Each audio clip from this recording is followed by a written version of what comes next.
New Zealand کی مسجدوں میں ہوئے حملے کے بعد دنیا نے دہشت گردی کی حقیقت کو جان لیا ہے، لہٰذا دینی مدارس پر انگلیاں اٹھانے والے، دینی مدارس کو نشانہ بنانے والے مدارس کے مشن اور اسلام کی تعلیمات کو جانیں۔ بنگلورو میں جامعہ حضرت بلال کی دستار بندی کے موقع پر ان خیالات کا اظہار کیا گیا۔ آپ دیکھیں رپورٹ اور مجھے دیں اجازت۔ آداب۔ بنگلورو میں مرکز اہل سنت جامعہ حضرت بلال میں جشن دستار بندی کا روح پرور منظر دیکھنے کو ملا۔ جامعہ کے بانی الحاج امیر جان کی صدارت میں یہ نورانی تقریب منعقد ہوئی۔ مدرسہ سے فارغ 60 طلبہ کی دستار بندی عمل میں آئی۔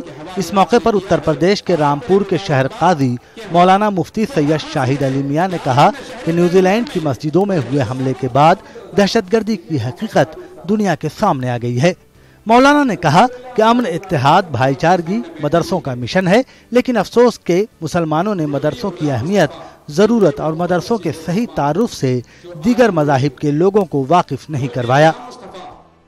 ان مدرسوں کو ہم نے سمجھا نہیں، مدرسے کا تعارف ہمارے ذہن میں ٹھیک سے ڈھنگ سے نہیں ہے۔ اگر مدرسے کا تعارف ٹھیک سے ڈھنگ سے ہو جائے تو پھر یہ بات پیدا نہیں ہوگی۔ آج دنیا نے جان لیا ہے نیوزی لینڈ کے اندر جو حملہ ہوا ہے اور 50 نمازیوں کو شہید کیا گیا، دہشت گرد کون ہے؟ اور دہشت گردوں کی صفائی جو پشت پناہی ہے وہ کون کر رہا ہے؟ بچوں کو بھی پڑھاؤ، بچوں کو بھی پڑھاؤ، دینی تعلیم بھی پڑھاؤ، دنیاوی تعلیم بھی پڑھاؤ۔ ہم کہتے ہیں سائنس نہیں پڑھو گے تو سائنٹسٹ کیسے بنو گے؟ میڈیکل میں نہیں جاؤ گے، ڈاکٹر کیسے بنو گے؟ انجینئر کیسے بنو گے؟ سب بنو، لیکن ساتھ میں دینی تعلیم بھی رہے۔ اس موقع پر درجہ فضیلت سے 14، عالمیت سے 26، درجہ حفظ سے 17 اور درجہ قرأت سے 3، اس طرح کل 60 طلبہ کی دستار بندی عمل میں آئی۔